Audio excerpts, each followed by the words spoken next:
ಏನದು ಜನರು ಅಷ್ಟೊಂದು ಗುಸುಗುಸು ಮಾತನಾಡುತ್ತಿರುವುದು? ಯಾರಾದರೂ ದೊಡ್ಡ ಸೆಲೆಬ್ರಿಟಿ ಬಂದಿದ್ದಾರಾ? ಎಲ್ಲ ಹಾಗೆ ಮಾತನಾಡಿಕೊಳ್ಳುತ್ತಿದ್ದಾರೆ ಅಂತ ತೇಜಸ್ವಿನಿ ಅವರು ಅರ್ಜುನ್ನಲ್ಲಿ ಕೇಳಿದರು. ಯಾರು ಗೊತ್ತಿಲ್ಲ ಮಮ್ಮಿ, ಇನ್ವಿಟೇಷನ್ ಕಾರ್ಡ್ನಲ್ಲಿ ಅಂತ ದೊಡ್ಡ ಗೆಸ್ಟ್ ಯಾರು ಬರ್ತಾರೆ ಅಂತ ಏನೂ ಹಾಕಿರ್ಲಿಲ್ವಲ್ಲ. ಐ ಡೋಂಟ್ ನೋ ಅಂತ ಹೇಳಿದನು. ಅರ್ಜುನ್, ಯಾರೋ ಗೆಸ್ಟ್ ಇರಬೇಕನ್ಸುತ್ತೆ, ಬಿಡಿ, ಯಾಕೆ ತಲೆ ಕೆಡಿಸ್ಕೊಳ್ತೀರಾ? ಇನ್ನೇನು 2 ಮಿನಿಟ್ಸ್ ಅಷ್ಟೇ, ಫಂಕ್ಷನ್ ಸ್ಟಾರ್ಟ್ ಆಗುತ್ತಲ್ಲ. ಅತ್ತೆ ಮಾವ ಕುಳಿತುಕೊಳ್ಳಿ ಅಂತ ರೌಂಡ್ ಟೇಬಲ್ ಸುತ್ತ ಇದ್ದ 5 ಕುರ್ಚಿಗಳಲ್ಲಿ ಹೋಗಿ ಕುಳಿತುಕೊಂಡರು. Hello, good evening, welcome to the award function. ಎಲ್ಲ ಕ್ಷೇತ್ರದಲ್ಲಿಯೂ ಅವರವರ ಸಾಧನೆಗೆ ಪ್ರಶಸ್ತಿ ವಿತರಣೆ ಮಾಡುತ್ತಾರೆ. ಅದೇ ರೀತಿ ನಮ್ಮ ಈ ಬಿಸ್ನೆಸ್ ಫೀಲ್ಡ್ನಲ್ಲಿ ಪ್ರಸಿದ್ಧವಾದ ಬಿಸ್ನೆಸ್ ಐಕಾನ್ ಅವಾರ್ಡ್ ಪಡೆದು ಪ್ರತಿ ವರ್ಷ ನಡೆಯುವ ಈ ಫಂಕ್ಷನ್ನಲ್ಲಿ ಹೊರಹೊಮ್ಮುತ್ತಾರೆ. ವರ್ಷಕ್ಕೆ 1 ಬಾರಿ ತೆಗೆದುಕೊಂಡು ಅವರಿದ್ದಾರೆ, ಹಾಗೂ ಸತತವಾಗಿ 3-4 ಬಾರಿ ಅವಾರ್ಡ್ ಪಡೆದಿದ್ದವರು ಇದ್ದಾರೆ. ಹಾಗೆ ಈ ವರ್ಷದ ಬೆಸ್ಟ್ ಯೂತ್ ಬಿಸ್ನೆಸ್ ಐಕಾನ್ ಯಾರು ಅನ್ನುವುದನ್ನು ಕೊಡೋಕ್ಕೆ ಸತತ 3 ಬಾರಿ ಈ ಬಿಸ್ನೆಸ್ ಐಕಾನ್ ಪಡೆದಿರುವ ದ ಮೋಸ್ಟ್ ಇಂಟೆಲಿಜೆಂಟ್ ಹಾಗೂ the most handsome monster Agastya Neelambari ಹೆಗಡೆಯವರು ಸ್ಟೇಜ್ ಮೇಲೆ ಬರಬೇಕು ಎಂದು ಆ್ಯಂಕರ್ ಜೋರಾಗಿ ಕಿರುಚಿದಾಗ ರಾವ್ ಮನೆತನದವರಿಗೆ ಶಾಕ್ ಆಯಿತು. ಎಲ್ಲರೂ ಎದ್ದು ನಿಂತು ಚಪ್ಪಾಳೆ ಕೊಡಿ, 1 ವರ್ಷದ ತನಕ ಕೋಮದಲ್ಲಿದ್ದ ನಮ್ಮ ಮಾನ್ಸ್ಟರ್ ಈಗ ಮರಳಿ ಬಂದಿದ್ದಾರೆ ಎಂದು ಆ್ಯಂಕರ್ ಕೂಗಿ ಹೇಳಿದಾಗ ಎಲ್ಲ ಜನರು ಎದ್ದು ನಿಂತು ರಾವ್ ಮನೆತನದವರನ್ನು ಬಿಟ್ಟು ಬೇರೆ ಆಯ್ಕೆ ಇಲ್ಲದೆ ಅವರು ಸಹ ಶಾಕ್ನಲ್ಲಿ ಎದ್ದು ನಿಂತರು. ಸ್ಟೇಜಿಂದ ಇಳಿದ ಆ್ಯಂಕರ್ ಕೆಳಗೆ ಕುಳಿತಾಗ ಅಗಸ್ತ್ಯ ನೀಲಾಂಬರಿ ಹೆಗ್ಡೆಯ ಎಂಟ್ರಿಗೆ ನೃತ್ಯಗಾರರು KGF ಹಾಡಿಗೆ ನೃತ್ಯ ಮಾಡುತ್ತಾ ಬರುವರು. ವಾಟ್, ಇದು ಹೇಗೆ ಸಾಧ್ಯ? ಅವನು ಯಾವಾಗ ಕೋಮದಿಂದ ವಾಪಸ್ ಬಂದ ಎಂದು ಶ್ಯಾಮಸುಂದರ್ ರಾವ್ ಅವರು ಶಾಕಿನಲ್ಲಿ ಮಗನ ಕಡೆ ನೋಡುತ್ತಾ ಪ್ರಶ್ನಿಸಿದರು. ಐ ಡೋಂಟ್ ನೋ, ನನಗೂ ಇವತ್ತೇ ಗೊತ್ತಾಗ್ತಾ ಇರೋದು ಯಾವಾಗ ಕೋಮದಿಂದ ವಾಪಸ್ ಬಂದ ಅಂತ. ಕೋಪದಲ್ಲಿ ಹೇಳಿದವನು ತನ್ನ ಪಕ್ಕ ಮಡದಿ ಇರುವುದು ನೆನಪಾಗುತ್ತಿದ್ದಾಗ ಹಾಗೆಯೇ ತನ್ನ ಕೋಪವನ್ನು ಕಂಟ್ರೋಲ್ ಮಾಡಿಕೊಂಡ. ಅಯ್ಯೋ, ಇದರಲ್ಲಿ ಏನಿದೆ, ಪಾಪ ಅವರು ಕೋಮದಲ್ಲಿದ್ದರು, ಈಗ ಆರೋಗ್ಯವಾಗಿ ಮರಳಿ ಬಂದಿದ್ದಾರೆ, ಇದಕ್ಕೆಲ್ಲ ಇಷ್ಟೊಂದು ಶಾಕ್ ಅಂತ ವರ್ಷ ಮನೆಯವರ ಕಡೆ ನೋಡುತ್ತಾ ಪ್ರಶ್ನಿಸಿದಾಗ ಯಾರಲ್ಲೂ ಉತ್ತರ ಇರಲಿಲ್ಲ. ಹೌದು ರೀ, ಅಗಸ್ತ್ಯ ಮರಳಿ ಬಂದಿರೋದಕ್ಕೆ ಇಷ್ಟೊಂದು ಶಾಕ್ ಯಾಕೆ? ನಾವು ತೆಗೆದುಕೊಳ್ಬೇಕು, ಪಾಪ ಒಳ್ಳೆಯ ಹುಡುಗ, ಅಂತೂ ಅವನ ಆರೋಗ್ಯ ಸಮಸ್ಯೆಯನ್ನು ಎದುರಿಸಿ ವಾಪಸ್ ಬಂದ ಅಲ್ವಾ, ಎಲ್ಲ ಕೂಡ್ತಾ ಇದ್ದಾರೆ, ಕೂತ್ಕೊಳ್ಳಿ ಅಂತ ಸಮಾಧಾನದಿಂದ ಹೇಳಿದ ತೇಜಸ್ವಿನಿ ಅವರು ಮನೆಯವರಿಗೆ ಕೂರಲು ಹೇಳಿ ಕುಳಿತುಕೊಂಡರು. ಅವರ ಮನಸ್ಸಿನಲ್ಲಿ ಏನು ನಡೆಯುತ್ತಿತ್ತು ಯಾರಿಗೂ ಗೊತ್ತಾಗಲಿಲ್ಲ. ಸ್ವತಃ ಇದುವರೆಗೂ ಶ್ಯಾಮಸುಂದರ್ ರಾವ್ ಅವರಿಗೂ ಗೊತ್ತೇ ಇಲ್ಲ. ನಗುಮುಖದಿಂದ ಕೂತಿದ್ದ ತೇಜಸ್ವಿನಿ ರಾವ್ ಅವರ ಮನಸ್ಸು ಕೊತಕೊತನೆ ಕುದಿಯುವ ಲಾವಾರಸದಂತೆ ಕುದಿಯುತ್ತಿತ್ತು. ಅಗಸ್ತ್ಯ ಅಂತ ಹೇಳಿಕೊಂಡ ಸಪ್ತಾ ಇನ್ನೂ ಶಾಕ್ನಲ್ಲಿ ನಿಂತಿದ್ದಳು. ಸಪ್ತಾ, ಕೂತ್ಕೋ ಅಂತ ಅರ್ಜುನ್ ಗಂಭೀರವಾಗಿ ಹೇಳಿದಾಗ ಬೆಚ್ಚಿದ ಸಪ್ತಾ ಗಂಡನ ಪಕ್ಕ ಕುಳಿತುಕೊಂಡಳು. ಹಾಡಿನ ಮೂಲಕ ಅಗಸ್ತ್ಯ ನೀಲಾಂಬರಿ ಹೆಗ್ಡೆಯ ಎಂಟ್ರಿಯನ್ನು ಮಾಡಿದ್ದರು. ಸೂಟ್ ಧರಿಸಿ ಸಿಂಹದಂತೆ ನಡೆದು ಬಂದ ಅಗಸ್ತ್ಯ ಸ್ಟೇಜ್ ಮೇಲೆ ಮೈಕ್ ಹಿಡಿದು ಗತ್ತಿನಲ್ಲಿ ನಿಂತುಕೊಂಡ. ಅವಾರ್ಡ್ ಫಂಕ್ಷನ್ ನೋಡಲು ಬಂದಿದ್ದ ಜನಗಳೆಲ್ಲ ಮಾನ್ಸ್ಟಾರ್ ಮಾನ್ಸ್ಟಾರ್ ಎಂದು ಕೂಗಿ ಹೇಳುತ್ತಾ ಅವನ ಮೇಲಿರುವ ಪ್ರೀತಿಯನ್ನು ತೋರಿಸುತ್ತಿದ್ದರು. ಇದನ್ನು ಊಹಿಸದ ಅರ್ಜುನ್ ತನ್ನ ಕೋಪವನ್ನು ಕಂಟ್ರೋಲ್ ಮಾಡುತ್ತಿದ್ದ. ಕೈ ಮುಷ್ಟಿ ಮಾಡಿ ಟೇಬಲ್ ಕೆಳಗಡೆ ಹೊಡೆಯುತ್ತಿದ್ದ. ಇನ್ನು ಸಪ್ತಾ ಅಂತೂ ಅಗಸ್ತ್ಯನಿಂದ ಕಣ್ಣು ಕೀಳುತ್ತಿರಲಿಲ್ಲ. ಥ್ಯಾಂಕ್ ಯು ಸೋ ಮಚ್, ನನಗೆ ಮಾತನಾಡಲು ಅವಕಾಶ ಕೊಡಿ ಅಂತ ಅದೇ ಗತ್ತಿನ ನಗುವಿನಲ್ಲಿ ಹೇಳಿದವನು ಈ ವರ್ಷದ ಬಿಸ್ನೆಸ್ ಐಕಾನ್ ಅವಾರ್ಡ್ ಯಾರಿಗೆ ಹೋಗುತ್ತಿರುವುದು ಅಂತ ಹೇಳಲು ಕಾರ್ಡ್ ಓಪನ್ ಮಾಡಿದ. ಸರ್, 1 ನಿಮಿಷ, ನಿಮ್ಮನ್ನು ಮಾತನಾಡಿಸದೆ ಹಾಗೆ ಬಿಡೋಕ್ಕಾಗುತ್ತಾ? ಅವಾರ್ಡ್ ಆಮೇಲೂ ಕೊಡ್ಬೋದು. ನಿಮ್ಮ ಮೇಲೆ ಪ್ರೀತಿ ಇಟ್ಟಿರುವ ಜನರ ಬಗ್ಗೆ ಏನು ಹೇಳ್ತೀರಾ? ಒಬ್ಬ ಹೀರೋಕ್ಕಿಂತ ಹೆಚ್ಚಾಗಿ ನಿಮ್ಮನ್ನು ಜನ ನೋಡ್ತಾರೆ, ಕರ್ನಾಟಕದಲ್ಲಿ ಹಾಗೂ ದೇಶದೆಲ್ಲೆಡೆ ಕೂಡ. ಇದರ ಬಗ್ಗೆ ನಿಮ್ಮ ಒಪಿನಿಯನ್ ಅಂತ ಆ್ಯಂಕರ್ ಅವನ ಹತ್ತಿರ ಓಡಿ ಬರ್ತಾ ಕೇಳಿದನು. ತುಂಬ ಹೃದಯದ ಧನ್ಯವಾದಗಳು, ನನ್ನ PA ವಾಸುಕಿ ಹೇಳಿದ್ದ. ನಾನು ಕೋಮದಲ್ಲಿ ಇರಬೇಕಾದ್ರೆ ತುಂಬ ಜನ ದೇವಸ್ಥಾನದಲ್ಲಿ ಹೋಮ ಎಲ್ಲ ಮಾಡಿಸಿದ್ರಂತೆ, ನಾನು ಹುಷಾರಾಗಲಿ ಅಂತ. ನನ್ನ ಫ್ಯಾಮಿಲಿಯಲ್ಲಿರೋದು ನಾನು ನನ್ನಮ್ಮ ಮಾತ್ರ ಅಂತ ನಾನು ಅಂದ್ಕೊಂಡಿದ್ದೆ. ಬಟ್ ಆ ವಿಷಯ ತಿಳಿದಾಗ ನನ್ನ ಫ್ಯಾಮಿಲಿ ತುಂಬ ದೊಡ್ಡದಿದೆ ಅಂತ ತಿಳಿಯಿತು ಅಂತ ಹೇಳುವನು. ಏನು ಸರ್, ನಿಮ್ಮ ಕುಟುಂಬ ದೊಡ್ಡದಿದೆ. ನಿಮ್ಮ ತಾಯಿ ಅನ್ನಪೂರ್ಣೇಶ್ವರಿ, ಹಾಗೆ ಎಷ್ಟೋ ಅನಾಥ ಮಕ್ಕಳಿಗೆ ಅನಾಥಾಶ್ರಮ ಕಟ್ಟಿಸಿಕೊಟ್ಟ ದೇವತೆ ಅವರು. ಅಂಥ ಪುಣ್ಯ ದೇವತೆಯ ಮಗ ನೀವು. ನಮ್ಮ ಕರ್ನಾಟಕದ ಹೆಸರನ್ನು ವಿಶ್ವದೆಲ್ಲೆಡೆ ಕೇವಲ 2 ವರ್ಷದಲ್ಲಿ ನೀವು ಪಸರಿಸಿದವರು. ನೀವು ಮತ್ತು ನಿಮ್ಮ ತಾಯಿ ನೀಲಾಂಬರಿ ಹೆಗ್ಡೆಯವರ ಬಗ್ಗೆ ಎಷ್ಟು ಹೊಗಳಿದರೂ ಸಾಲಲ್ಲ. ಈ ವರ್ಷದ ಯೂತ್ ಬಿಸ್ನೆಸ್ ಐಕಾನ್ ಅವಾರ್ಡ್ ಯಾರೆಂದು ಯಾವಾಗಲೂ ಐಕಾನ್ ಆಗಿರುವ ನೀವೇ ಹೇಳಬೇಕು, ಹೇಳಿ ಅಂತ ಹೇಳಿದಾಗ ಮೈಕೆತ್ತಿಕೊಂಡ ಅಗಸ್ತ್ಯ ಎಲ್ಲರ ಕಡೆ ನೋಡಿ ರಾವ್ ಮನೆತನದವರು ಕೂತಿದ್ದ ಕಡೆ ನೋಡಿದ. Well, it's surprise. ಪ್ರತಿ ವರ್ಷ ಒಬ್ಬರಿಗೆ ಹೋಗ್ತಾ ಇದ್ದದ್ದು ಈ ಬಾರಿ 4 ಜನಕ್ಕೆ ಈ ಬಿಸ್ನೆಸ್ ಅವಾರ್ಡ್ ಹೋಗ್ತಾ ಇದೆ. ಈ ವರ್ಷ 4 ಜನಕ್ಕೆ ಬಿಸ್ನೆಸ್ ಅವಾರ್ಡ್ ಹೋಗ್ತಾ ಇರೋದು. ಎಲ್ಲರಿಗೂ ಒಂದೊಂದು ಅವಾರ್ಡ್ ಇದೆ, ಚಿಂತೆ ಬೇಡ. 4 ಜನ ಯಾರೆಂದರೆ ರಮೇಶ್ ಶೆಟ್ಟಿ, ಜ್ಞಾನೇಶ್, ಅಂಬಿಕಾ ಗೌಡ ಹಾಗೂ ಅರ್ಜುನ್ ರಾವ್ ಎಂದು ಹೇಳಿದನು. ನಾನ್ಸೆನ್ಸ್, ಈ ವರ್ಷ ನನಗೆ ಒಬ್ಬನಿಗೆ ಮಾತ್ರ ಬರುತ್ತೆ ಅಂತ ಇತ್ತು. 4 ಜನರಿಗೆ ಒಂದು ಅವಾರ್ಡ್ ಹಂಚಿದ್ದಾರೆ ಅಂದರೆ ಜಸ್ಟ್ ನಾನ್ಸೆನ್ಸ್ ಅಂತ ಅರ್ಜುನ್ ಕೋಪದಲ್ಲಿ ಹೇಳಿ ಎದ್ದು ನಿಂತ. ಅರ್ಜುನ್ ಕೂತ್ಕೋ, ಸೀನ್ ಕ್ರಿಯೇಟ್ ಮಾಡಬೇಡ, ಮೀಡಿಯಾ ಮಂದಿ ಎಲ್ಲ ಇದ್ದಾರೆ ಅಂತ ಮಗನ ಕೈ ಹಿಡಿದು ಕೂರಿಸಿದ ಶ್ಯಾಮ್ ಸುಂದರ್ ರಾವ್ ಅವರು ಅವನ ಕಿವಿಯಲ್ಲಿ ಏನೋ ಹೇಳಿದರು. ನಂತರ 4 ಬಂದು ಅಗಸ್ತ್ಯನಿಂದ ಅವಾರ್ಡ್ ಪಡೆಯುವರು. ಕೊನೆಯಲ್ಲಿ ಬಂದ ಅರ್ಜುನ್ ಅಗಸ್ತ್ಯನನ್ನು ಸುಟ್ಟು ಬಿಡುವಂತೆ ನೋಡಿದರೆ ವ್ಯಂಗ್ಯ ನಗುನಕ್ಕ ಅಗಸ್ತ್ಯ ಅವನಿಗೆ ಅವಾರ್ಡ್ ಕೊಟ್ಟ. ಮರಳಿ ಬಂದಿದ್ದ ಅಂತ ಖುಷಿ ಪಡಬೇಡ, ನಿನ್ನನ್ನು ಮತ್ತೆ ಆ ಜಾಗಕ್ಕೆ ಕಳಿಸುವುದು ನನಗೆ ಕಷ್ಟದ ಕೆಲಸವಲ್ಲ ಅಂತ ಅವನಿಗೆ ಮಾತ್ರ ಕೇಳುವಂತೆ ಹೇಳಿದ. ಮರಿ ಎಲ್ಲ ಸಿಂಹದ ಬೋನಿಗೆ ಕೈ ಹಾಕಲು ಹೆದರ್ತಾರೆ. ನೀನು ತಿಳಿದು ಸಿಂಹದ ಬೋನಿಗೆ ಕೈ ಹಾಕಿದ್ಯಾ ಅಂದರೆ ಆ ಸಿಂಹ ನಿನ್ನನ್ನು ಬಿಡುತ್ತೆ ಅಂದ್ಕೊಂಡಿದ್ಯಾ? ಎಚ್ಚರಿಸಿ ಬಿಟ್ಟಿದ್ಯಾ? ಇನ್ನು ಬಿಡೋ ಮಾತೇ ಇಲ್ಲ. ನಾನು ಕೊಡುವ ಹೊಡೆತಗಳನ್ನು ಕೊಡ್ತಾ ಹೋಗ್ತೀನಿ, ನೀನು ತಗೋತಾ ಇರು ಅಂತ ಅವನ ಹೇಳಿದವ ಸ್ಟೇಜ್ನಿಂದ ಇಳಿಯುವನು. ಅವಾರ್ಡ್ ತೆಗೆದುಕೊಂಡು ಹೊರಗಡೆ ಹೋಗುತ್ತಿದ್ದ ತನ್ನ ಗಂಡನ ಕೈ ಹಿಡಿದ ಸಪ್ತ ಅವನನ್ನು ಯಾರೂ ಇಲ್ಲದ ಜಾಗಕ್ಕೆ ಕರೆತಂದಳು. Arjun, I can understand your feeling. ಅರ್ಥ ಆಗುತ್ತೆ ನನಗೆ. ಎಲ್ಲ ಕಡೆ ಜನ ಇದ್ದಾರೆ, ಸುಮ್ಮನಿರು. ಆ ಕಡೆ ಬೇಡ, ಮನೆಗೆ ಹೋಗೋಣ ನಡಿ ಅಂತ ಹೇಳಿದಳು. ಓಕೆ ಬೇಬಿ, ಮನೆಗೆ ಹೋಗೋಣ ಅಂತ ನಗು ಮುಖದಿಂದ ಹೇಳುವನು. ಮನೆಯವರೆಲ್ಲ ಬಂದಾಗ ಅವರೆಲ್ಲರಿಗೂ ಮನೆಗೆ ಹೋಗಲು ಹೇಳಿದ. ಡ್ರೈವರ್ ಜೊತೆ ಶ್ಯಾಮ್ ಸುಂದರ್ ಹಾಗೂ ತೇಜಸ್ವಿನಿ ರಾವ್ ತಮ್ಮ ಮಗಳೊಂದಿಗೆ ಹೋದರೆ ಮತ್ತೊಂದು ಕಾರಿನಲ್ಲಿ ಬಂದಿದ್ದ ಅರ್ಜುನ್ ಸಪ್ತ ತಮ್ಮ ಕಾರಿನತ್ತ ಹೋಗುತ್ತಿದ್ದರು. ಮಗ ಈ ಅರ್ಜುನ್ ರಾವ್ ಎಂಥ ಆಟ್ ವೈಫ್ನ ಪಡೆದಿದ್ದಾನೆ ಅಲ್ವಾ? ಸೀರೆ ಹುಟ್ಟಿರೋ ಹುಟ್ಟು ನೋಡೋ, ಐಟಮ್ ಡ್ಯಾನ್ಸರ್ ಥರ ಇದ್ದಾಳಲ್ವೋ? ಅಲ್ಲ, ಅವ ಅಮ್ಮನಿಗೆ ಸ್ವಲ್ಪನೂ ತಲೆ ಇಲ್ವಾ?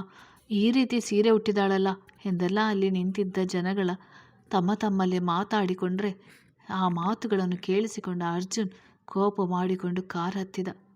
ಅವರೆಲ್ಲರ ಕಡೆ ಅಸಹಾಯಕತೆಯಲ್ಲಿ ನೋಡಿದ ಸಪ್ತ ಕಾಲು ಅಪ್ಪಳಿಸಿ ಕಾರು ಹತ್ತಿರ ಹೋಗುತ್ತಿದ್ದಾಗ ಬಾಡಿಗಾರ್ಡ್ಗಳವನ ಹಿಂದಕ್ಕೆ ಸರಿಸಿದಾಗ ಆತಂಕದಲ್ಲಿ ತಲೆ ಎತ್ತಿದಳು. ಸರಿರಿ, ದೂರ ಎಲ್ಲ ಹಿಂದೆ ಹೋಗಿ, ಅಗಸ್ತ್ಯ ಸರ್ ಬರ್ತಾ ಇದ್ದಾರೆ, ಸರಿರಿ ಹಿಂದೆ ಹೋಗಮ್ಮ ಅಂತ ಬಾಡಿಗಾರ್ಡ್ ಅವಳನ್ನು ಹಿಂದೆ ಸರಿಸಿ ಅಗಸ್ತ್ಯನಿಗೆ ಜಾಗ ಮಾಡಿಕೊಟ್ಟರು. ಅಗಸ್ತ್ಯ ಸುತ್ತ 6 ಜನ ಬಾಡಿಗಾರ್ಡ್ಗಳು ಅವನನ್ನು ಕವರ್ ಮಾಡಿಕೊಳ್ಳುತ್ತಾ ಅವನ ಕಾರ್ ಹತ್ತುವ ತನಕ ಅಲ್ಲೇ ಇದ್ದವರು ಅವನು ಹೋದ ಬಳಿಕ ಮತ್ತೊಂದು ಕಾರ್ನಲ್ಲಿ ಹತ್ತಿ ಹೋಗುವರು. ಭಾರೀ ಮುಖಭಂಗ ಆಗಿ ಹೋಯಿತು ಸಪ್ತಾಗೆ. ಅವಮಾನದಲ್ಲಿ ಖುದ್ದು ಹೋದಳು. ಗಂಡನ ಕಾರಿನ ಹಾರ್ನ್ ಶಬ್ದ ಕೇಳಿದಾಗ ಅಸಹಾಯಕತೆಯಲ್ಲಿ ಹೋಗಿ ಕುಳಿತುಕೊಂಡಳು. ಇತ್ತ ಸ್ವರ ಮನೆಯಲ್ಲಿ ಟಿವಿ ಇರಲಿಲ್ಲ. ಈಗ ಮೀನಾಕ್ಷಮ್ಮನ ಮನೆಗೆ ಟಿವಿ ನೋಡಲು ಹೋದರೆ ಅವರಿಗೆ ತನ್ನ ಬಗ್ಗೆ ಅನುಮಾನ ಬರುತ್ತೆ ಅಂತ ಅಂದುಕೊಂಡು ತಕ್ಷಣ ತನ್ನ ಫೋನ್ ಆನ್ ಮಾಡಿ ಯೂಟ್ಯೂಬ್ ಚಾನೆಲ್ನಲ್ಲಿ ಆನ್ ಮಾಡಿದಳು. ಅದರಲ್ಲಿ ಅಗಸ್ತ್ಯನ ಎಂಟ್ರಿ ಆಗುತ್ತಿತ್ತು. ಅದೇ ಗತ್ತು, ಅದೇ ಗಾಂಭೀರ್ಯ, ಸ್ವಲ್ಪವೂ ಕೂಡ ಬದಲಾವಣೆ ಆಗಿಲ್ಲ ಅಂತ ಕಣ್ಣೀರಾಗಿದಳು. ಪಾಪುವಿಗೂ ಸಹ ಫೋನ್ನಲ್ಲಿ ಅಗಸ್ತ್ಯನನ್ನು ತೋರಿಸಿದಳು. ಅಗಸ್ತ್ಯ ಯಾರಿಗೆ ಅವಾರ್ಡ್ ಹೋಗುತ್ತಿದೆ ಅನ್ನೋದನ್ನು ತಿಳಿಸುವ ಸಮಯಕ್ಕೆ ಅವಳ ಫೋನಿನ 100% ಡಾಟಾ ಖಾಲಿಯಾಯಿತು. ಛೇ ಮಗನೇ, ಡಾಟಾ ಖಾಲಿಯಾಗಿ ಹೋಗಿದೆ, ಖುಷಿ ಆಯಿತಾ ನಿನ್ನ ಅಪ್ಪನ ನೋಡಿ ಎಂದು ಮಗಳಲ್ಲಿ ಕೇಳುವಳು. ಅದು ಬಾಯಲ್ಲಿ ಬೆರಳಿಟ್ಟುಕೊಂಡು ಲಾ ಲಾ ಲಾ ಅಂತ ಹಾಡುವುದು. ಓಹೋ, ಖುಷಿ ಆಯಿತಾ ನಿಂಗೆ ಅಂತ ಮಗಳನ್ನು ಎತ್ತಿಕೊಂಡು ಮುದ್ದು ಮುದ್ದಾಗಿ ಮಾತನಾಡುತ್ತಾ ಆ ದಿನವನ್ನು ಕಳೆದಳು. ದೇವರ ಕೋಣೆಯಲ್ಲಿ ಕೂತು ದೇವರಿಗೆ ಪೂಜಿಸುತ್ತಿದ್ದ ತೇಜಸ್ವಿನಿ ಅವರು ಆರತಿ ತಟ್ಟೆ ಹಿಡಿದು ಎದ್ದು ನಿಂತು ಸೊಸೆಯ ಕಡೆ ನೋಡಿದರು. ಇವತ್ತಾದರೂ ಹೊರಗಡೆ ಬರ್ತಾನಂತ ಎಂದು ಕಣ್ಣು ತುಂಬಿಕೊಂಡು ಕೇಳುವರು. ಇಲ್ಲ ಅತ್ತೆ, ಇವತ್ತು ಸಹ ಅನುಮಾನವೇ. 4 ದಿನದ ಮೇಲಾಗ್ತಾ ಬಂತು. ರೂಮ್ ಬಿಟ್ಟು ಹೊರಗಡೆ ಬರಲು ಅವರು ಒಪ್ಪುತ್ತಿಲ್ಲ. ನನಗಂತೂ ಏನು ಮಾಡಬೇಕು ಅನ್ನೋದೇ ಗೊತ್ತಾಗ್ತಾ ಇಲ್ಲ. ಅವರನ್ನು ಇದರಿಂದ ಹೇಗೆ ಹೊರಗೆ ತರಲಿ ಅತ್ತೆ ನಾನು ಅಂತ ಸಪ್ತ ಕಣ್ಣೀರು ಹಾಕುತ್ತಾ ಕೇಳಿದಳು. ನಾನು ಬಂದು ಮಾತಾಡ್ತೀನಿ ಅಂದರೂ ಕೂಡ ನಮ್ಮನ್ನು ರೂಮ್ಗೆ ಸೇರಿಸ್ತಿಲ್ಲ. ಇದರಲ್ಲಿ ಅವನು ಸೋತಿರೋದು ಏನಿದೆ ಸಪ್ತ? ಅವನು ಸಹ ಈ ವರ್ಷದ ಬಿಸ್ನೆಸ್ ಐಕಾನ್ ಅವಾರ್ಡ್ ಪಡೆದಿದ್ದಾನಲ್ಲ. ಯಾವತ್ತೂ ಇಷ್ಟು ಹಠ ಹಿಡಿದಿರಲಿಲ್ಲ ಅವನು. ಈ ಬಾರಿ ಯಾಕೆ ಹೀಗೆ ಆಡುತ್ತಿದ್ದಾನೆ ಎಂದು ತೇಜಸ್ವಿನಿಯವರು ಆರತಿ ತಟ್ಟೆಯನ್ನು ಸೊಸೆಯ ಕೈಯಲ್ಲಿ ಕೊಡುತ್ತಾ ಸೊಪ್ಪ ಮೇಲೆ ಕುಳಿತು ಅಳುತ್ತಾ ಕೇಳುವರು. ನಿಮಗೆ ಹೇಗೆ ಹೇಳಿ ಅತ್ತೆ ಅವರ ಸಂಕಟ? ಬಿಸ್ನೆಸ್ ಐಕಾನ್ ಅವಾರ್ಡ್ ಅವರ ವರ್ಷದ ಕನಸು. ಜೊತೆಗೆ ಅಗಸ್ತ್ಯನಿಂದ ಅವಾರ್ಡ್ನ 4 ಮಂದಿಯಲ್ಲಿ ಒಬ್ಬೊಬ್ಬರಾಗಿ ಪಡೆದಿದ್ದಕ್ಕೆ ಅವರಿಗೆ ದೊಡ್ಡ ಅವಮಾನವಾಗಿದೆ. ನನಗೆ ಈ ಅವಮಾನವನ್ನು ಸಹಿಸಲಾಗುತ್ತಿಲ್ಲ. ಇನ್ನು ಅದನ್ನು ಪಡೆದಿರುವ ಅರ್ಜುನ್ ಸ್ಥಿತಿ ಹೇಗಿರಬೇಡ ಎಂದು ಮನದಲ್ಲಿ ಮಾತನಾಡಿಕೊಳ್ಳುತ್ತಿದ್ದ ಸಪ್ತ ತನ್ನ ಅತ್ತೆ ಕರೆದಾಗ ಎಚ್ಚೆತ್ತಳು. ಏನು ಯೋಚನೆ ಮಾಡ್ತಾ ಇದೆಯಾ? ಒಂದು ಕೆಲಸ ಮಾಡು ಸಪ್ತ, ನೀನು ಮತ್ತು ಅರ್ಜುನ್ ಒಂದು 4-5 ದಿನ ಎಲ್ಲಾದರೂ ಹೋಗಿದ್ದು ಬನ್ನಿ. ಅವನ ಮೂಡ್ ಸರಿ ಹೋದ ಬಳಿಕ ಬ್ಯಾಂಗ್ಳೂರಿಗೆ ಕರೆದುಕೊಂಡು ಬಾ. ಮೊದಲ ಕೆಲಸವನ್ನು ಮಾಡು ಎಂದು ತೇಜಸ್ವಿನಿ ಅವರು ಹೇಳುವರು. ಸರಿ ಅತ್ತೆ, ನಾನು ಕೂಡ ಇದೇ ಯೋಚನೆಯಲ್ಲಿದ್ದೆ. 4-5 ದಿನ ಎಲ್ಲರೂ ಹೊರಗಡೆ ಹೋಗಿದ್ದು ಬರ್ತೀವಿ ಅಂತ ಹೇಳಿದವಳು ತನ್ನ ರೂಮ್ನ ಕಡೆ ಬೇಗ ಬೇಗ ಹೆಜ್ಜೆ ಹಾಕಿ ಗಂಡನಲ್ಲಿ ಈ ವಿಷಯವನ್ನು ಹೇಳಿದಳು. ಪ್ಲೀಸ್ ಅರ್ಜುನ್, ಎಲ್ಲಾದರೂ ಹೋಗಿ ಬರೋಣ, ನಿಮ್ಮ ಮೂಡ್ ಕೂಡ ಸರಿಯಾಗುತ್ತೆ. ಒಂದು 4-5 ದಿನ ಅಷ್ಟೇ, ಪ್ಲೀಸ್ ಓಕೆ ಹೇಳು ಅಂತ ಗೋಗರಿದಳು. ಸರಿ ಆಯಿತು, ಮನಾಲಿಗೆ ಟಿಕೆಟ್ ಬುಕ್ ಮಾಡು, ಇಬ್ಬರು ಒಂದು 3-4 ದಿನ ಅಲ್ಲಿ ಎಂಜಾಯ್ ಮಾಡಿ ಬರೋಣ ಅಂತ ಒಪ್ಪಿಗೆ ಇಟ್ಟ. ಗಂಡನ ಒಪ್ಪಿಗೆ ಸಿಗುತ್ತಿದ್ದಾಗೆ ಖುಷಿಗೊಂಡ ಸಪ್ತ ಅವನನ್ನು ತಬ್ಬಿ ಅವನ ಕೆನ್ನೆಗೆ ಮುತ್ತಿಟ್ಟು ಸಂತೋಷವನ್ನು ವ್ಯಕ್ತಪಡಿಸಿದಳು. ಮಡದಿಯ ಮುತ್ತಿಗೆ ಕರಗಿದವ ಸಪ್ತಾಳನ್ನು ಬಿಗಿಯಾಗಿ ಹಪ್ಪಿ ವ್ಯಂಗ್ಯ ನಗುವನು. ಅಲ್ಲ, ವರ್ಷ ಬದಲಾಗುವ ಅವಾರ್ಡ್ಗೆ ಯಾಕೆ ನಾನಿಷ್ಟೊಂದು ತಲೆ ಕೆಡಿಸಿಕೊಳ್ಳಲಿ? ಅವನು ಬಯಸಿದ್ದ ರತ್ನವೇ ನನ್ನ ಹತ್ತಿರ ಜೀವನ ಪೂರ್ತಿಯಾಗಿ ಇರಬೇಕಾದ್ರೆ ನಾನು ಯಾಕೆ ಇಷ್ಟೊಂದು ಬೇಸರ ಮಾಡಿಕೊಳ್ಳಲಿ? ನಾನು ಮದುವೆಯಾದ ಸಮಯದಲ್ಲಿ ಅವನು ಕೋಮದಲ್ಲಿದ್ದ, ಅವನಿಗೆ ಉರಿಸಲು ಆಗಿರಲಿಲ್ಲ. ಆದರೆ ಈಗ ವಾಪಸ್ ಬಂದಿದ್ದೇನಲ್ವ, ಅವನ ಪ್ರೀತಿನ ನಾನು ಹೇಗೆ ಅನುಭವಿಸ್ತೇನೆ ಅನ್ನುವುದನ್ನು ಅವನು ನೋಡಿ ಹುರ್ಕೋಬೇಕು ಅಂತ ಅಂದುಕೊಂಡವನು ಸಪ್ತಾಳನ್ನು ಹಾಸಿಗೆ ಮೇಲೆ ಮಲಗಿಸಿ ಅವಳನ್ನು ಹೊರಟಾಗಿ ಮುದ್ದಾಡಿದರೆ ಈ 1 ವರ್ಷದಲ್ಲಿ ಮೊದಲ ಬಾರಿಗೆ ಗಂಡನ ಮುದ್ದಾಟದಲ್ಲಿ ಹೊರಟುತನ ಕಾಣಿಸಿದ್ದಕ್ಕೆ ಕಂಗಾಲಾದ ಸಪ್ತ ನಂತರ ಅವನಿಗೆ ಮನಸ್ಥಿತಿ ಕದಡಿದೆ ಅಂತ ಅರಿತುಕೊಂಡು ಅವನೊಂದಿಗೆ ಸೇರಿದಳು. ಸಪ್ತಾಳ ತುಟಿಯನ್ನು ಆಕ್ರಮಿಸಿ ಸುದೀರ್ಘ ಸಮಯದ ತನಕ ಮುತ್ತಿಗೆ ಬಿಡುಗಡೆ ಕೊಡದವನು ಅವಳ ದೇಹದ ಅಂಗಾಂಗ ಮೇಲೆ ಕಚ್ಚುತ್ತಾ ತನ್ನ ವಿಕೃತ ಕಾಮವನ್ನು ತೋರಿಸಿದ್ದನು. ಸಪ್ತ ತಿಳಿದಿದ್ದೇ ಬೇರೆ ರೀತಿ, ಅವನೀಗ ಸರಿಯಾದ ಮನಸ್ಥಿತಿಯಲ್ಲಿಲ್ಲ, ಅದಕ್ಕೆ ಈ ರೀತಿ ನಡೆದುಕೊಳ್ಳುತ್ತಿದ್ದಾನೆ ಅಂತ. ಅವನು ತನ್ನ ಮೇಲೆ ಹಲ್ಲೆ ಮಾಡುತ್ತಿದ್ದರೂ ಸಹಿಸುತ್ತಿದ್ದಳು. ಆದರೆ ಅವನ ಆರ್ಭಟಕ್ಕೆ ನಲುಗಿ ಹೋದವಳು ಪ್ರಜ್ಞೆ ಕಳೆದುಕೊಂಡರೆ ಅವಳಿಂದ ದೂರ ಸರಿದ ಅರ್ಜುನ್ ಮುಖದಲ್ಲಿ ಕ್ರೂರವಾದ ನಗೆ ಇತ್ತು. ನಿನ್ನ ಒಲವಿನ ಹೂವನ್ನು ಹೇಗೆ ನರಳಿಸಿದೆ ನೋಡು ಅಗಸ್ತ್ಯ. ನಿನ್ನ ಮೊದಲ ಪ್ರೀತಿ ನನ್ನ ನಂಬಿಕೊಂಡು ಬಂದಿದ್ದಕ್ಕೆ ನನ್ನ ಕಾಲ ಕಸವಾಗಿದ್ದಾಳೆ. ಪೂರ್ತಿಯಾಗಿ ಅವಳನ್ನು ಹಿಂಸಿಸಿ ಸಾಯಿಸಲ್ಲ ನಾನು. ಇವಳಿಗೆ ಹಿಂಸೆ ಕೊಡುತ್ತಿರೋದು ನಿನಗೆ ಕಾಣಿಸಿ ನೀನು ನೊಂದ್ಕೊಳ್ಬೇಕು. ಆ ನೋವಿದೆಯಲ್ಲ, ಆ ನೋವನ್ನು ಅನುಭವಿಸಿ ನೀನು ಸತ್ತು ಹೋಗಬೇಕು. ಆಗ ಈ ಅರ್ಜುನ್ಗೆ ತೃಪ್ತಿಯಾಗುವುದು ಅಂತ ಹೇಳಿಕೊಂಡವನು ಬಟ್ಟೆ ಬದಲಾಯಿಸಿ ರೂಮಿಂದ ಆಚೆ ಹೋಗಿದ್ದ. ಸರ್, ನೀವು ಕೇಳಿದ್ದ ಫೈಲ್ ಇಲ್ಲಿದೆ. ಹಾಗೆ ನೀವು ನಮಗೆ ಕೊಟ್ಟಿದ್ದ ಕೆಲಸಗಳನ್ನು ಮುಗಿಸಿದ್ದೇವೆ. ನಾಳೆ ಅದರ ರಿಸಲ್ಟ್ ಗೊತ್ತಾಗುತ್ತೆ ಅಂತ ವಾಸುಗೆ ಅಗಸ್ತ್ಯನ ಮುಂದೆ ನಿಂತು ಹೇಳುವನು. ನೀಲಾಂಬರಿ ಅವರು ಇನ್ನೊಂದು ವಾರ ರೆಸ್ಟ್ ಮಾಡಿ ಆಫೀಸ್ಗೆ ಹೋಗಲು ಹೇಳಿದ್ದರಿಂದ ಅಗಸ್ತ್ಯ ಮನೆಯಲ್ಲೇ ಕೂತಿಯೇ ಆಫೀಸ್ ಕೆಲಸ ನೋಡಿಕೊಳ್ಳುತ್ತಿದ್ದ. ನಾಳೆ ಬೇಡ, ಇನ್ನೊಂದು ವಾರ ಆಗಲಿ. ನಾವು ಕೊಡುವ ಏಟು ಅವನಿಗೆ ಮತ್ತೆ ಮೇಲೆ ಹೇಳಲಾಗಬಾರ್ದು, ಆ ರೀತಿ ಕೊಡಬೇಕು. ಸೊ ಈ 1 ವಾರ ಅವನ ಫ್ಯಾಮಿಲಿ ವೈಫ್ ಜೊತೆ ಎಂಜಾಯ್ ಮಾಡಿಕೊಂಡು ಬಿಡಲಿ ಅಂತ ಹೇಳಿದ ಅಗಸ್ತ್ಯನ ಮುಖದಲ್ಲಿ ವ್ಯಂಗ್ಯ ನಗು ಇತ್ತು. ಸರಿ ಸರ್, ನೀವು ಹೇಳಿದಾಗೆ ನೆಕ್ಸ್ಟ್ ವೀಕ್ ನೀವು ಹೇಳಿದ ಕೆಲಸವನ್ನು ಮಾಡ್ತೀವಿ ಅಂತ ವಾಸಿಕೆ ಅಲ್ಲಿಂದ ಹೊರ ಹೋಗಿದ್ದ. ಇವತ್ತು ನಿನ್ನ ಹುಟ್ಟಿದ ಹಬ್ಬ ಅಂತ ತಿಳಿದು ತುಂಬ ಖುಷಿಯಾಯಿತು ಪುಟ್ಟ. ಬೆಳಿಗ್ಗೆನೇ ಹೇಳಬೇಕಲ್ವಾ, ಏನಾದರೂ ಗಿಫ್ಟ್ ತರಿಸ್ತಿದ್ದೆ. ಇರಲಿ ಬಿಡು, ತಗೋ ಈ ಚಿನ್ನದ ಸರವನ್ನು, ನನ್ನ ಕಡೆಯಿಂದ ನಿನ್ನ ಹುಟ್ಟಿದ ಹಬ್ಬಕ್ಕೆ ಗಿಫ್ಟ್ ಎಂದು ನೀಲಾಂಬರಿ ಹೆಗ್ಡೆ ಅವರು ತಮ್ಮನ ನೋಡಿಕೊಳ್ಳುವ ನರ್ಸಾದ ಪೂಜಾಳ ಹುಟ್ಟಿದ ಹಬ್ಬಕ್ಕೆ ತಮ್ಮ ಕೊರಳಲ್ಲಿದ್ದ ಚಿನ್ನದ ಸರವನ್ನು ಉಡುಗೊರೆಯಾಗಿ ಕೊಟ್ಟರು. ಅಯ್ಯೋ ಮೇಡಮ್ ಪ್ಲೀಸ್, ಇದೆಲ್ಲ ಬೇಡ ಮೇಡಮ್. ನಿಮ್ಮ ಪ್ರೀತಿ ಒಂದಿದ್ದರೆ ಸಾಕು. ಈಗಾಗಲೇ ನೀವು ನನ್ನ ಕುಟುಂಬಕ್ಕೆ ತುಂಬ ಮಾಡಿದ್ದೀರಾ. ನಾನೊಬ್ಬ ನರ್ಸಾಗಿ ನನ್ನ ಕುಟುಂಬವನ್ನು ಸಾಕಲು ಕಷ್ಟಪಡುತ್ತಿದ್ದೆ. ಆ ಸಮಯದಲ್ಲಿ ನೀವು ಹಣ ಸಹಾಯ ಮಾಡಿ ಇಂದು ನಮ್ಮ ಕುಟುಂಬ ಒಂದು ಮಟ್ಟಕ್ಕೆ ಬಂದಿದೆ ಅಂದರೆ ಅದಕ್ಕೆ ನೀವೇ ಕಾರಣ. ಇದೆಲ್ಲ ಬೇಡ ಮೇಡಮ್ ಅಂತ ನಿರಾಕರಿಸಿದರೆ ಅವಳ ನಿರಾಕರಣೆಯ ನಡುವೆ ನೀಲಾಂಬರಿ ಹೆಗ್ಡೆ ಅವರು ಅವಳ ಕೈಗೆ ಆ ಸರವನ್ನು ಇಟ್ಟರು. ತಗೋ, ಪ್ರೀತಿಯಿಂದ ಕೊಡ್ತಾ ಇದ್ದೀನಿ. ನನಗೆ ಹೆಣ್ಣು ಮಕ್ಕಳಿಲ್ಲ, ಒಬ್ಬನೇ ಒಬ್ಬ ಮಗ ಹುಟ್ಟಿದ್ದು. ನನಗೆ ಹೆಣ್ಣು ಮಕ್ಕಳನ್ನು ಕಂಡ್ರೆ ತುಂಬ ಇಷ್ಟ. ಆದರೆ ನನಗೆ ಅಂತ ಯಾರು ಹೆಣ್ಣು ಮಕ್ಕಳಿಲ್ವಲ್ಲ, ಅದಕ್ಕೆ ಇದು ನಿನಗಾಗಿ ಕೊಡ್ತಾ ಇದ್ದೀನಿ ಅಂತ ಹೇಳಿದರು. ಥ್ಯಾಂಕ್ ಯು ಮೇಡಮ್, ಇದನ್ನು ಜೋಪಾನವಾಗಿ ನೋಡ್ಕೊಳ್ತೀನಿ ಎಂದು ಹೇಳಿ ಆ ಸರವನ್ನು ಹಾಕಿಕೊಂಡಳು. ಪೂಜಾ, ಈ ಸೀರೆಯಲ್ಲಿ ಇವತ್ತು ತುಂಬ ಚೆನ್ನಾಗಿ ಕಾಣಿಸ್ತಿದ್ಯಾ. ಮನೆಗೆ ಹೋದ ಬಳಿಕ ಮನೆಯಲ್ಲಿ ದೃಷ್ಟಿ ತೆಗೆಸಿಕೊ ಎಂದು ಹೇಳುವರು. Thank you madam. ಮೊದಲ ಬಾರಿಗೆ ಸೀರೆ ಉಟ್ಟು ಕೆಲಸಕ್ಕೆ ಬಂದಿದ್ದು ಅಮ್ಮ ಬಲವಂತ ಮಾಡಿದ್ರು ಅಂತ ಸೀರೆ ಉಟ್ಕೊಂಡೆ ಅಷ್ಟೇ ಅಂತ ಹೇಳಿ ನೀರು ಖಾಲಿಯಾಗಿದ್ದ ಕಾರಣ ನೀರು ತರಲು ಕಿಚನ್ನತ್ತ ಹೋಗುವಳು.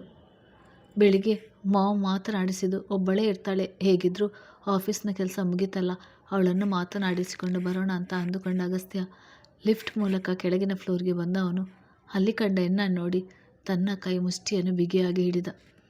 ಅವನ ಮುಖದಲ್ಲಿ ಅಗ್ನಿಜ್ವಾಲೆಯಂತೆ ಕೋಪವು ದಗದಗನೆ ಉರಿಯುತ್ತಿತ್ತು. ಯು ಬಿ, ನನ್ನ ಮನೆಗೆ ಬಂದಿದ್ಯಾ? ಇವತ್ತು ನಿನ್ನ ಸಾವು ನನ್ನ ಕೈಯಲ್ಲಿ ಅಂತ ಹೇಳಿಕೊಂಡವ ಕೋಪದಲ್ಲಿ ಅಡುಗೆ ಮನೆಯತ್ತ ಹೋದವನು ಆ ಹೆಣ್ಣಿನ ಕೊರಳಿಗೆ ಕೈ ಹಾಕಿ ಅವಳನ್ನು ಮೇಲಕ್ಕೆತ್ತಿದ. ಹೌ ಡೇರ್ ಯು, ನನ್ನ ಮನೆಗೆ ಬರೋಕ್ಕೆ ಎಷ್ಟೇ ಧೈರ್ಯ ನಿನಗೆ? ಮನೆ ಹಾಳ ಕೆಲಸ ಮಾಡಿ ಸಾಚ ಥರ ಫೋರ್ಸ್ ಕೊಡ್ತಾ ಇದೆಯಾ? ನಿನ್ನನ್ನು ಹಸು ಅಂದ್ಕೊಂಡಿದ್ದೆ, ಆದರೆ ನೀನು ಹಸುಮುಖದ ಗೋಮುಖ ವ್ಯಾಘ್ರ ನೀನು. ಎಷ್ಟು ಧೈರ್ಯ ಇದ್ದರೆ ನನ್ನ ಮನೆಗೆ ಬರ್ತೀಯ? ಒಬ್ಬ ಗಂಡಸು ಸಹ ನನ್ನ ಕಣ್ಣಲ್ಲಿ ಕಣ್ಣಿಟ್ಟು ನೋಡಲೆದರ್ತಾನೆ, ಅಂಥದ್ರಲ್ಲಿ ನನ್ನನ್ನು ಕೊಲ್ಲೋಕ್ಕೆ ಟ್ರೈ ಮಾಡಿದವಳು ಅಲ್ವಾ ನೀನು? ಎಷ್ಟೇ ಧೈರ್ಯ ನಿನಗೆ ನನ್ನ ಮನೆಗೆ ಬರಲಿ?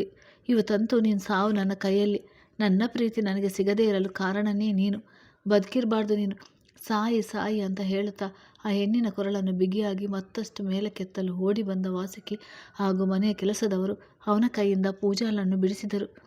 ಅಗಸ್ತ್ಯ, ಏನಿದು? ಆ ನರ್ಸ್ ಮೇಲೆ ಯಾಕೆ ನಿನ್ನ ದರ್ಪ ತೋರಿಸ್ತಿದ್ಯಾ? ಪಾಪ, ಆ ಹುಡುಗಿಯು ಹುಟ್ಟಿದ ದಿನ ಇವತ್ತು, ಕೊನೆ ದಿನ ಮಾಡಲು ಹೋಗಿದ್ಯಾ ಅಂತ ಹೇಳಿದ ವಾಸುಕಿ ನೆಲದ ಮೇಲೆ ಬಿದ್ದಿದ್ದ ನರ್ಸ್ಗೆ ಪೂಜಾಗೆ ಕುಡಿಯಲು ನೀರು ಕೊಟ್ಟ. ಎದೆಸಿರು ಬಿಡುತ್ತಾ ಸುಧಾರಿಸಿಕೊಂಡ ಅವಳು ಘಟಘಟನೆ ನೀರು ಕುಡಿದು ಅಗಸ್ತ್ಯನ ನೋಡಿ ಬೆಚ್ಚಿ ಬಿದ್ದಳು. ಈಗ ಸರಿಯಾಗಿ ಹೆಣ್ಣಿನ ಮುಖ ನೋಡಿದ. ಹೌದು, ಅಲ್ಲಿರುವುದು ನೀಲಾಂಬರ ಹೆಗ್ಡೆ ಅವರನ್ನು ನೋಡಿಕೊಳ್ಳುವ ಪೂಜಾ. ಆದರೆ ಅವನಿಗೆ ಆಗಲೇ ಕಂಡಿದ್ದೇ ಬೇರೆ ಹೆಣ್ಣಿನ ಮುಖ. ಅವಳು ಹುಟ್ಟಿದ ಸೀರೆಯನ್ನು ನೋಡಿದ. ತಿಳಿ ಗುಲಾಬಿ ಬಣ್ಣದ ಸೀರೆ. ಅದೇ ಸೀರೆ ಅಲ್ಲ, ಅದೇ ರೀತಿಯ ಸೀರೆ, ತನ್ನ ಬಾಳಿಗೆ ಮುಳ್ಳಾದ ಸೀರೆ. Agastya, control your self. ಕೋಪ ಮಾಡ್ಕೋಬೇಡ, ಕಂಟ್ರೋಲ್ ಮಾಡ್ಕೋ ಎಂದು ಹೇಳಿದ ವಾಸುಕಿ ಲಿಫ್ಟ್ ಮೂಲಕ ಅವನ ರೂಮ್ಗೆ ಕರೆತಂದು ಅಗಸ್ತ್ಯನನ್ನು ಹಾಸಿಗೆ ಮೇಲೆ ಕೂರಿಸಿ ಅವನ ಮುಂದೆ ಟ್ಯಾಬ್ಲೆಟ್ ಇಟ್ಟನು. ಟ್ಯಾಬ್ಲೆಟ್ ನುಂಗಿ ನೀರು ಕುಡಿದವನ ಕೋಪದಲ್ಲಿ ಉಸುಗುಡುತ್ತಿದ್ದ. ಏನಾಯಿತು, ಯಾಕೆ ಹೀಗೆ ಮಾಡಿದೆ ಅಂತ ವಾಸುಕಿ ಕೈಕಟ್ಟಿ ಪ್ರಶ್ನಿಸಿದ. ಬೆಳಿಗ್ಗೆ 9 ಗಂಟೆಯಿಂದ ಸಂಜೆ 6ರ ತನಕ ಅವನು ಅಗಸ್ತ್ಯನನ್ನು ಸರ್ ಎಂದೇ ಕರೆಯುವುದು. ನಂತರದ ಸಮಯದಲ್ಲಿ ಅವನ ಅಗಸ್ತ್ಯನ ಆತ್ಮೀಯ ಗೆಳೆಯನಾಗಿದ್ದ. ಅವನನ್ನು ಏಕವಚನದಲ್ಲಿಯೇ ಕರೆಯುತ್ತಿದ್ದದು. ಅವಳನ್ನು ನೋಡಿದಾಗೆ ಆಯಿತು. ಆ ನರ್ಸ್ನ ನೋಡಿ, ಅದೇ ಬಣ್ಣದ ಸೀರೆ. ಅದಕ್ಕೆ ಸ್ವಲ್ಪ ಕಂಟ್ರೋಲ್ ತಪ್ಪಿ ಆ ಹುಡುಗಿನ ಅವಳು ಅಂದ್ಕೊಂಡು ಸಾಯಿಸಲು ಹೋಗಿದೆ ಅಂತ ಕೋಪದಲ್ಲಿ ಹೇಳುವನು. ನೋಡು, ಇಷ್ಟೊಂದು ಕೋಪ ಮಾಡಿಕೊಳ್ಬೇಡ. ಈಗ ತಾನೇ ನಿನ್ನ ಆರೋಗ್ಯ ಸುಧಾರಿಸ್ತಿದೆ, ಚಿಂತೆ ಮಾಡಬೇಡ. ಆ ಹುಡುಗಿನ ಎಲ್ಲೇ ಇದ್ದರೂ ನಿನ್ನ ಕಣ್ಮುಂದೆ ಎಳೆದು ತರುವ ಜವಾಬ್ದಾರಿ ನಂದು. ನೀನು ಅವಳನ್ನು ಸಾಯಿಸಲಾದರೂ ಸಾಯಿಸು, ಜೀವ ಭಿಕ್ಷೆ ಏನಾದರೂ ಕೊಡು. ಆದರೆ ಈ ರೀತಿ ಅವಳೇ ಅಂತ ಅಂದುಕೊಂಡು ಬೇರೆಯ ಹುಡುಗಿಯರ ಮೇಲೆ ಕೋಪ ತೋರಿಸಬೇಡ. ಯಾಕೆಂದರೆ ನಿನ್ನನ್ನು ಹೆತ್ತ ಹೊತ್ತು ಸಾಕಿದ ತಾಯಿಗೆ ನೋವು ಮಾಡಬೇಡ. ಬೇರೆ ಹೆಣ್ಣಿಗೆ ನೀನು ನೋವು ಮಾಡಿದರೆ ಆ ತಾಯಿ ಹೃದಯ ಹೆಚ್ಚಾಗಿ ನೊಂದಿಕೊಳ್ಳುತ್ತೆ ಎಂದು ಹೇಳುವನು. ಶಿಟ್, ನಾನು ಈ ಕೂಡಲೇ ಆ ಹುಡುಗಿಯಲ್ಲಿ ಕ್ಷಮೆ ಕೇಳಬೇಕು, ಇಲ್ಲಾಂದರೆ ಅಮ್ಮನಿಗೆ ಬೇಸರವಾಗ್ತದೆ ಅಂತ ಗಾಬರಿಯಲ್ಲಿ ಹೇಳಿದವನು ಲಿಫ್ಟ್ ಮೂಲಕ ಕೆಳಗೆ ಬಂದವನು ಡ್ರೈವರ್ ಜೊತೆ ಮನೆಗೆ ಹೋಗಲು ಕಾಯುತ್ತಿದ್ದ ಪೂಜಾಳ ಹತ್ತಿರ ಹೋಗಿ ಅವಳ ಕೈ ಹಿಡಿದ. I am sorry, really sorry ಪುಟ್ಟ. ಯಾವುದೋ ಕೆಟ್ಟ ಮೂಮೆಂಟ್ನಲ್ಲಿ ನಿನ್ನನ್ನು ಸಾಯಿಸಲು ನೋಡಿದೆ. ನಾನು ಬೇಕಾ ಅಂತ ಮಾಡಲಿಲ್ಲ. ನೀನು ಈ ಸೀರೆಯನ್ನು ಮತ್ತೆ ಹುಡ್ಬೇಡ. ಹಾಗೆ ಐ ಆಮ್ ರಿಯಲಿ ಸಾರಿ ಅಂತ ಹೇಳುವನು. ಇಟ್ಸ್ ಓಕೆ ಸರ್, ನಾನು ಹೋಗ್ತೀನಿ ಅಂತ ಕಾರ್ ಹತ್ತಿ ಡ್ರೈವರ್ ಜೊತೆ ಹೊರಟು ಹೋದಳು. ಆ ಹುಡುಗಿ ನನ್ನ ಕ್ಷಮಿಸ್ತಾಳೆ ಅಲ್ವಾ? ನನ್ನ ಅಮ್ಮನಿಗೆ ನಾನು ಹೆಣ್ಣು ಮಕ್ಕಳಿಗೆ ಗೌರವ ತೋರಿಸಿದ್ದಕ್ಕೆ ಬೇಸರ ಆಗಲ್ಲ ಅಲ್ವಾ ಅಂತ ಈಗ ಮಗುವಿನ ಹಾಗೆ ವಾಸುಕಿಯಲ್ಲಿ ಕೇಳುವನು. ಇಲ್ಲ ಅಗಸ್ತ್ಯ, ಆಂಟಿಗೆ ಈಗ ನಿನ್ನ ಮೇಲೆ ಯಾವುದೇ ಬೇಸರ ಇಲ್ಲ. ಸಾರಿ ಕೇಳಿದೆ ಅಲ್ವಾ ಅಂತ ಹೇಳಿ ಅಗಸ್ತ್ಯನನ್ನು ಅವನ ರೂಮ್ ತಲುಪಿಸಿ ತನ್ನ ಅಪಾರ್ಟ್ಮೆಂಟಿಗೆ ಹೋಗುವನು. ಕತೆ ಮುಂದುವರಿಯುತ್ತದೆ.